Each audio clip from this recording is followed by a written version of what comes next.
Periodismo objetivo, responsable y equitativo.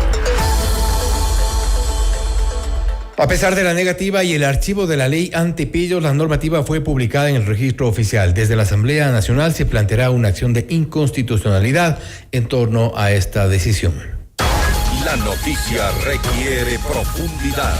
En Notimundo están los protagonistas de la noticia. A esta hora hacemos contacto con Inés Alarcón, asambleísta por ADN, para hablar sobre la ley antipillos publicada ya en el registro oficial y lo que sería un nuevo capítulo de la pugna entre el legislativo y el ejecutivo, algo que es ya evidente. Asambleísta, gracias por estar con nosotros. Fausto Yepes le saluda, bienvenida. Fausto, qué gusto, muy buenas noches. Gracias, buenas noches a todos quienes nos escuchan. Poco importó lo que haya decidido o resuelto la Asamblea Nacional respecto de esta denominada ley antipillos. Primero la archivan, no obstante, hay quienes creen que ha tenido una actitud dictatorial el Ejecutivo en el sentido de enviar a publicación, y hoy por hoy tenemos una ley que fue previamente archivada. La actitud inconstitucional es de la Asamblea Nacional, esos 89 votos que archivaron un proyecto de ley en informe de primer debate, cuando la ley orgánica de la función legislativa en el artículo 59 y también la Constitución en su artículo 137 habla claramente acerca de los dos debates, ¿no?, que debería haber tenido esta ley de urgencia económica. Aquí sí es bueno, Fausto, poner los antecedentes. El presidente de la República, cuando este proyecto de ley fue archivado, lo envía para que la Asamblea Nacional lo trate, como dice la Constitución en su artículo 137, en dos debates. Y si era de archivarlo en el segundo debate. Después, el presidente lo que hace es indicarle cuáles son los tiempos para que no pase por el Ministerio de la Ley. La Asamblea Nacional hace caso omiso de esta solicitud de parte del Ejecutivo y deja que pasen los tiempos. Lo que le corresponde al presidente de la República, cumpliendo con la ley y la Constitución, es enviarlo por el Ministerio de la Ley.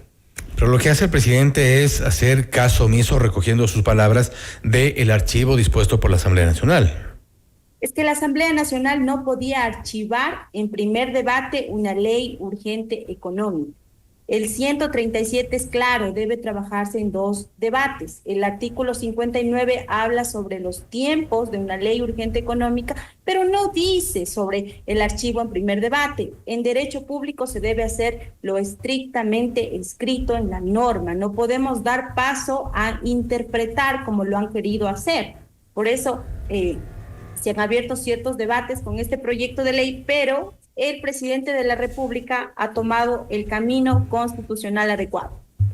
La ley orgánica de la función legislativa establece también el mismo tratamiento de una ley ordinaria, inclusive con la excepción de los plazos. Y esto, de alguna forma, lo que nos lleva a pensar es que desde el Ejecutivo se ha hecho una interpretación extensiva, no adecuada al menos, y se ha pasado de alguna forma por alto la decisión del Legislativo.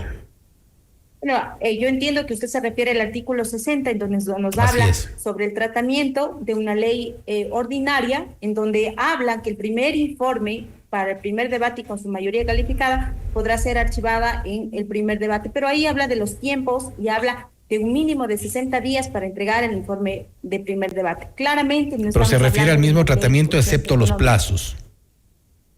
Sí, claramente no estamos hablando de una ley urgente económica, porque la ley orgánica de la función legislativa indica que una ley de urgencia económica deberá tratarse máximo en 30 días. Es por ello que debemos dejar de lado de interpretar y tomar en cuenta que la Constitución no indica el archivo en primer debate de una ley de urgencia económica, y tampoco ir a la ley orgánica de la función legislativa para interpretar. Podría haber consecuencias también para el registro oficial, y esto tomando en cuenta que en el propio registro oficial se ha publicado la decisión de la Asamblea Nacional de archivar la ley denominada así antipillos, y posteriormente se publica lo que ha enviado el presidente. Técnicamente estamos de acuerdo, técnicamente estamos ya con la vigencia de esta ley, ha entrado por el Ministerio de la Ley, está publicada en el registro oficial, pero aquí viene también un problema, y algo que han advertido desde la Asamblea Nacional podría tener consecuencias incluso en las autoridades del registro oficial. Bueno, Recordemos que el registro oficial tiene la suerte de ser quien publica la promulgación de leyes o las resoluciones.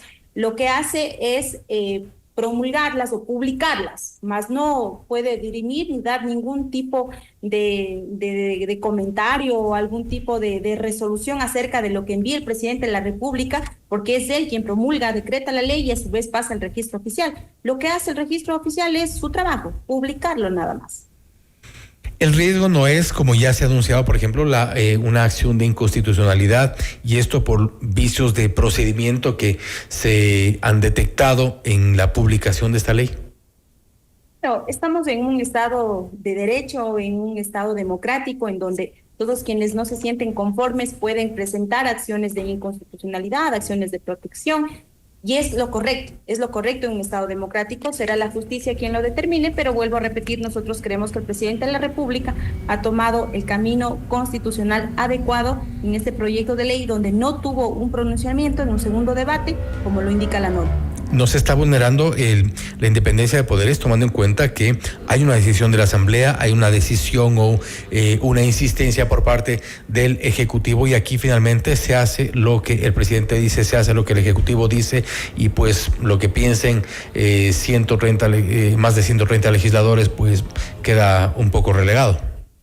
Pero aquí hay que puntualizar, Fausto, que también desde el Ejecutivo han solicitado a la Secretaría de la Asamblea Nacional que se den las certificaciones del informe del primer debate, del segundo debate, cuántos informes se presentaron y no ha habido respuesta.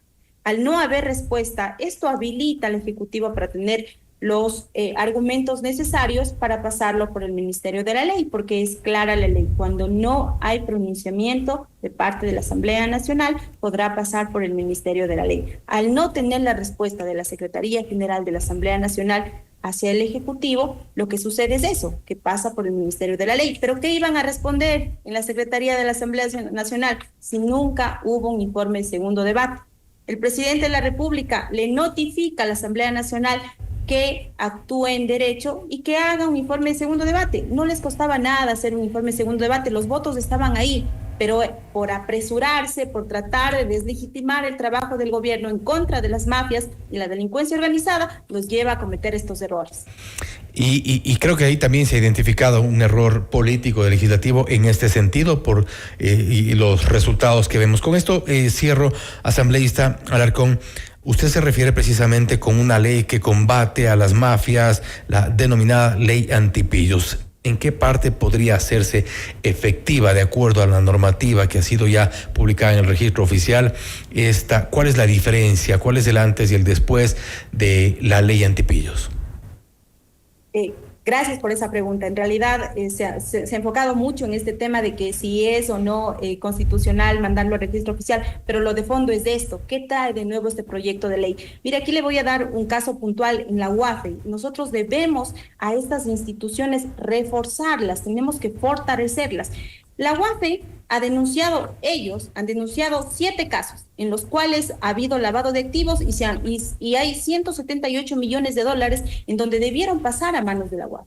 Pero nunca pudo suceder eso porque nunca hubo un congelamiento de fondos. Ese dinero ya salió del país. ¿Qué dice esta norma? Le dice, a la sospecha de que haya lavado de dinero, administrativamente se congelan esos dineros mal habidos para que puedan seguir los procesos. Cuando se congela, eso se queda en el país. Y ahí sí la UAFE va a poder tener las herramientas necesarias para fortalecerse. Recordemos que es una de las instituciones que más lucha contra el crimen organizado. Y ese tipo de normativa es la que realmente beneficia a la lucha contra las estructuras económicas que son las que pagan los extorsionadores, son las que pagan a los sicariatos. Es esta cadena de gente, esta cadena de valor que se están beneficiando con este lavado de dinero. Más allá del tema, es importante y me parece una oportunidad para aclararlo, que existen grandes clubes de fútbol que sirven también como fondos de financiamiento para las estructuras criminales. Con eso las ponemos sobre la mesa, porque no hay nada más cierto que lo que usted puede controlar, usted puede manejarlo, porque usted no sabe cuántos clubes hay, cómo se prestan, incluso para la apuesta ilegal en donde hay un blanqueo de capital, que es inmenso. Bien, podría eso hacer la UAFE o antes sin la ley, pero vamos precisamente a los cuestionamientos que nacen desde la Asamblea Nacional. La asambleísta Otto Vera precisamente se refería a que no existen articulados que realmente apunten a combatir el lavado de activos. Escuchemos a la asambleísta Otto Vera y enseguida lo comentamos. Inés. ¿Qué acciones se plantean en contra del envío justamente que ya se hizo del proyecto? Es una acción de inconstitucionalidad, es lo mínimo que nosotros podemos presentar, por una ley que mal nombrada ley antipillos, porque yo no le veo el pillos por ningún lado. Yo más bien le podría poner como nombre, es ley de alcahuete de los pillos. ¿Por qué? Porque el gobierno y el ejecutivo dicen que esta ley mejora la recaudación con la lucha con el lavado de activos. ¿Pero qué es lo que hace? ¿Cuál es el fondo de este proyecto de ley? Gravar impuestos a las transacciones de los vehículos, del comercio de vehículos. Pero ese impuesto, hay que aclarar, ya existía. Lo que hicieron es aumentarlo en el caso de vehículos de más de $50,000. Eso hay que aclararlo. Y segunda transacción. Segunda transacción. Es decir, usted compró ahorita su vehículo y cuando lo vende por segunda ocasión, yo le vendí el vehículo a usted y usted lo va a vender, entonces tiene que pagar impuestos nuevamente. Entonces, que lo que estamos diciendo con esto es, hey, sigue nomás haciendo lavado de activos, pero págame un tributo sobre aquello. Y me quedo para comentar esta última parte. ¿Estamos controlando el lavado de activos realmente o estamos simplemente cargándole impuestos al lavado de activos? Y esa ha sido la narrativa que han querido sentar, pero gracias que el pueblo ecuatoriano se ha dado cuenta que han tratado de disfrazar esta ley de la manera más vil. La idea de este proyecto de ley nunca ha sido gravar mayores impuestos a ningún nicho de mercado. Más bien lo que hace es darle una tabla progresiva en donde el que tiene menos pague menos y el que tiene más pague más. De hecho, los autos de $0 a $20,000 que hoy, hasta que se promulgue esta ley, pagaban el 1%, van a pagar el 0.75%. Autos de $20,000 a $50,000, el 1%. Y más de $50,000, sí, en la tabla progresiva. Pero también hay que puntualizar, y qué pena que el asambleísta de pronto no se ha tomado el tiempo para revisar la normativa como tal. Por supuesto que hay un seguimiento del dinero, de cuál se están moviendo, porque hay gente que llega con $80,000 en efectivo a comprarse un auto de alta gama, es sospechoso, de $100,000, de $200,000. No estamos diciendo que estén lavando, no, cuidado, pero sí, por supuesto que debería levantar cualquier tipo de alerta para que la UAFE y este lavado de activos que lastimosamente tanto daño le hace a nuestro país pueda ser controlado, pueda ser verificado. Entonces eso es lo que busca este proyecto de ley. Y hubo precisamente un caso de un ex funcionario que llevó $70,000 para comprarse un auto y se quejaba que no le habían aceptado. En este tipo de casos, y yo insisto en esta parte porque la UAFE tiene las herramientas hoy por hoy suficientes, quizá lo que falta es efectividad por parte de la UAFE. Han detectado muchos reportes de operaciones, han sacado reportes de operaciones inusuales e injustificadas, han sido producto también de investigaciones, posteriormente procesos. ¿Por qué se podía antes? ¿Por qué se podía en otros casos y no se puede ahora? ¿Por qué se puede únicamente con la ley antipillos y no se podía antes?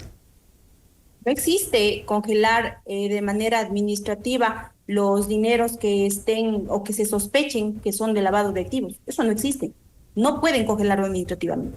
Pero con la ley de ahora sí. ¿Y por qué? Porque cuando existe lavado de activos, hasta que usted abra los ojos, el dinero ya está fuera del país. Eso es lo que sucede en nuestro país. Entonces, este tipo de herramientas jurídicas que sí le da a la ley antipillos y que sí es una ley que viene a realmente atacar a esas estructuras financieras, a la delincuencia organizada, es una ley que sí me hubiese gustado que se debata más en el Pleno. No perdíamos nada con un segundo debate en donde hubiese sido a más profundidad y tal vez hubiese tenido otra visión en la Asamblea Nacional. Ahora bien, asambleísta, y con esto termino. Bueno, se ha insistido mucho en el tema de la recaudación, ahora en el tema de la unidad de análisis financiero y económico, cómo hacer efectivo ya la coordinación, por ejemplo, con otras instituciones. Hace poco estuvimos con el economista Damián Larco, director del Servicio de Rentas Internas. También son instituciones involucradas en este control de lavado de activos, un tema que lamentablemente, según reportes que incluso han sido públicos hace algunos meses, aquí el lavado de activos en este país mueve gran parte de la economía y no ha podido ser frenada ni por la vía del control de los impuestos ni por la vía del control del análisis financiero, de los reportes de operaciones inusuales e injustificadas. ¿Qué nos puede garantizar esta vez con una ley que esta situación cambie cuando a veces no es problema de leyes sino de las personas? Pero bueno, en realidad cuando nosotros hablamos de queremos mejorar el país o queremos tener más seguridad, es un tema completamente transversal porque requiere de muchos factores para que funcione. Somos conscientes de ello, pero lo que sí le puedo garantizar es que este proyecto de ley ha sido socializado con las diferentes instituciones que, como bien usted lo ha dicho, son parte de esta lucha contra el crimen organizado. De hecho, el Servicio de Rentas Internas es quien alerta que en el mercado automotriz están por debajo de la mesa más de 4.600 millones de dólares que se lavan en el Ecuador. Entonces, cuando alerta esta situación, también la UAFE se activa, también las diferentes carteras que están luchando contra la mafia y la delincuencia organizada se activan y dicen, bueno, propongamos un proyecto en que nos ayude a congelar estos dineros para que no salgan del país. Y me parece que ese es uno de los puntos medulares de este proyecto de ley, porque lo que hacen es sacar el dinero del país y eso quedó en el aire. Cuando ese dinero puede llegar realmente a través de una ley de extinción de dominio a que sirvan a estas instituciones y fortalecerlas como tal. Y esperemos sobre todo que se activen. Asambleísta, nuevamente, gracias por haber estado con nosotros. Fausto, siempre es un gusto. Muchas gracias. Gracias nuevamente. Inés Alarcón, asambleísta por ADN, hablando sobre la ley antipillos que ha sido ya publicada en el registro oficial. Esto es Notimundo Estelar, siempre bien informados. Usted está escuchando Notimundo.